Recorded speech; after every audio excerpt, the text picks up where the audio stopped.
ಸಿದ್ದು ಆಪ್ತ KN Rajanna reverse effect. DK Shivakumar ಮುಂದೆ big 3 ಸವಾಲು. ಸೇಡಿಗಾಗಿ ಕಾಯುತ್ತಿದ್ದಾರ ಕೆಎನ್ ರಾಜಣ್ಣ.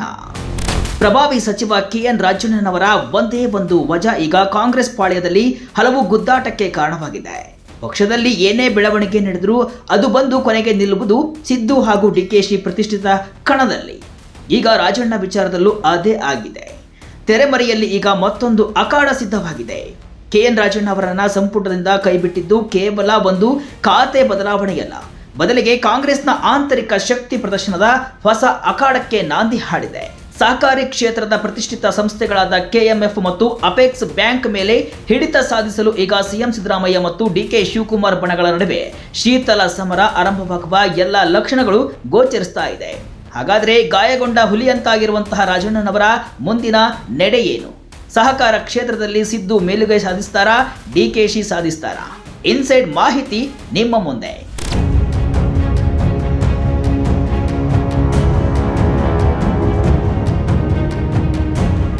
ಸಚಿವ ಸಂಪುಟದಿಂದ ಕೆಎನ್ ರಾಜಣ್ಣನವರ ಅನಿರೀಕ್ಷಿತ ನಿರ್ಗಮನ ಕಾಂಗ್ರೆಸ್ನೊಳಗೆ ಹೊಸ ಬಿಕ್ಕಟ್ಟಿಗೆ ಕಾರಣವಾಗಿದೆ. ಸಹಕಾರಿ ರಂಗದಲ್ಲಿ ದಶಕಗಳ ಅನುಭವ ಹೊಂದಿರುವ ಈ ಹಿಂದೆ ಅಪೆಕ್ಸ್ ಬ್ಯಾಂಕ್ ಅಧ್ಯಕ್ಷರಾಗಿ ಯಶಸ್ವಿಯಾಗಿ ಕಾರ್ಯವನ್ನು ನಿರ್ವಹಿಸಿದ್ದ ರಾಜಣ್ಣ ಅವರಿಗೆ ಸಿಎಂ ಸಿದ್ದರಾಮಯ್ಯನವರು ಅದೇ ಕಾರಣಕ್ಕೆ ಸಹಕಾರ ಖಾತೆಯನ್ನ ನೀಡಿದ್ರು. ಆದರೆ ಇದೀಗ ಅವರನ್ನ ಅವಮಾನಕರ ರೀತಿಯಲ್ಲಿ ವಜಾಗೊಳಿಸಲಾಗಿದೆ ಎಂಬ ಭಾವನೆ ಅವರ ಬೆಂಬಲಿಗರಲ್ಲಿ ಮನೆ ಮಾಡಿದೆ.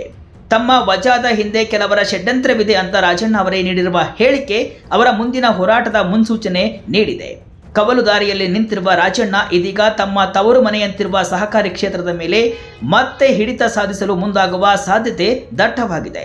ಇದುವೇ ಕಾಂಗ್ರೆಸ್ನ ಇಬ್ಬರು ದಿಗ್ಗಜರ ನಡುವಿನ ಸಂಘರ್ಷಕ್ಕೆ ವೇದಿಕೆಯಾಗಲಿದೆ ಎಂಬ ಚರ್ಚೆಗಳು ರಾಜಕೀಯ ಪಡಸಾಲೆಯಲ್ಲಿ ಜೋರಾಗಿದೆ. DK brothers versus KN Rajanna. ಯಾರಾಗ್ತಾರೆ ಸಹಕಾರ ಸಾಮ್ರಾಜ್ಯದ ಅಧಿಪತಿ? ಈ ಸಂಘರ್ಷದ ಕೇಂದ್ರ ಬಿಂದುವಾಗಿರುವುದು ರಾಜ್ಯದ ಅತಿದೊಡ್ಡ ಸಹಕಾರ ಸಂಸ್ಥೆ ಕರ್ನಾಟಕ ಹಾಲು ಮಹಾಮಂಡಳಿ ಕೆಎಂಎಫ್. ಇದರ ಅಧ್ಯಕ್ಷ ಸ್ಥಾನ ಅತ್ಯಂತ ಪ್ರಭಾವಿ ಹುದ್ದೆ.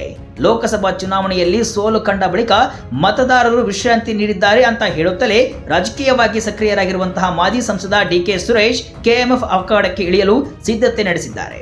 ಈಗಾಗಲೇ ಬೆಂಗಳೂರು ಹಾಲು ಒಕ್ಕೂಟಕ್ಕೆ ನಿರ್ದೇಶಕರಾಗಿ ಎಂಟ್ರಿ ಕೊಟ್ಟಿರುವ ಅವರು ಕೆಎಂಎಫ್ ಅಧ್ಯಕ್ಷ ಗಾದಿಯ ಪ್ರಬಲ ಆಕಾಂಕ್ಷಿ. ಆದರೆ ಈ ಹಾದಿ ಸುಲಭವಲ್ಲ. ಸುರೇಶ್ ಅವರ ಆಕಾಂಕ್ಷೆಗೆ ಪಕ್ಷದೊಳಗಿನಿಂದಲೇ ವಿರೋಧ ವ್ಯಕ್ತವಾಗ್ತಿದೆ. ಸಿಎಂ ಸಿದ್ದರಾಮಯ್ಯ ಅವರ ಆಪ್ತ ವಲಯದಲ್ಲಿ ಗುರುತಿಸಿಕೊಂಡಿರುವ ಕೊಪ್ಪಳ ಶಾಸಕ ರಾಘವೇಂದ್ರ ಹಿಟ್ನಾಳ್ ಕೆಎಂಎಫ್ ಅಧ್ಯಕ್ಷ ಸ್ಥಾನದ ಮತ್ತೊಬ್ಬ ಪ್ರಬಲ ಆಕಾಂಕ್ಷಿ. ಇತ್ತೀಚೆಗಷ್ಟೇ ರಾಯಚೂರು, ಕೊಪ್ಪಳ, ಬಳ್ಳಾರಿ, ವಿಜಯನಗರ ಜಿಲ್ಲೆಗಳನ್ನೊಳಗೊಂಡಂತಹ ಹಾಲು ಒಕ್ಕೂಟದ ಅಧ್ಯಕ್ಷರಾಗಿ ಅವಿರೋಧವಾಗಿ ಆಯ್ಕೆಯಾಗುವ ಮೂಲಕ ಅವರು ತಮ್ಮ ಶಕ್ತಿಯನ್ನು ಪ್ರದರ್ಶಿಸಿದ್ದಾರೆ. ಇದು ದಕ್ಷಿಣ ಕರ್ನಾಟಕ ಮತ್ತು ಉತ್ತರ ಕರ್ನಾಟಕ ನಡುವಿನ ಪೈಪೋಟಿಯಾಗಿ ಮಾರ್ಪಟ್ಟಿದ್ದು ಅದಕ್ಕಿಂತ ಹೆಚ್ಚಾಗಿ ಸಿಎಂ ಮತ್ತು ಡಿಸಿಎಂ ಬಣಗಳ ನಡುವಿನ ಪ್ರತಿಷ್ಠೆಯ ಕಣವಾಗಿ ಬದಲಾಗುವ ಎಲ್ಲ ಸಾಧ್ಯತೆಗಳಿವೆ. ಕೆಎಂಎಫ್ಗೆ ಕಿಂಗ್ ಆಗ್ತಾರಾ ಹಿಟ್ನಾಳ್? ಇಲ್ಲಿಯೇ ಕೆಎನ್ ರಾಜಣ್ಣ ಅವರ ಪಾತ್ರ ಮಹತ್ವ ಪಡೆಯುತ್ತೆ. ಸಂಪುಟದಿಂದ ಹೊರಬಿದ್ದಿರುವ ರಾಜಣ್ಣ ಗಾಯಗೊಂಡ ಹುಲಿಯಂತಾಗಿದ್ದಾರೆ. ತಮ್ಮನ್ನ ಗುರಿಯಾಗಿಸಿದ ನಾಯಕರ ವಿರುದ್ಧ ಸೇಡು ತೀರಿಸಿಕೊಳ್ಳಲು ಅವರು ಸಮಯವನ್ನ ಕಾಯ್ತಾ ಇದ್ದಾರೆ.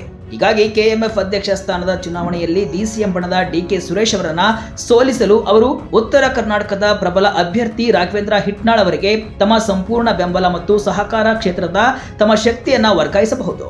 ಇದು ಡಿಕೆ ಶಿವಕುಮಾರ್ ಬಣಕ್ಕೆ ದೊಡ್ಡ ಸವಾಲಾಗುವುದರಲ್ಲಿ ಯಾವುದೇ ಅನುಮಾನವಿಲ್ಲ. ಕದನ ಕೇವಲ ಕೆಎಂಎಫ್ಗೆ ಸೀಮಿತವಾಗಿಲ್ಲ.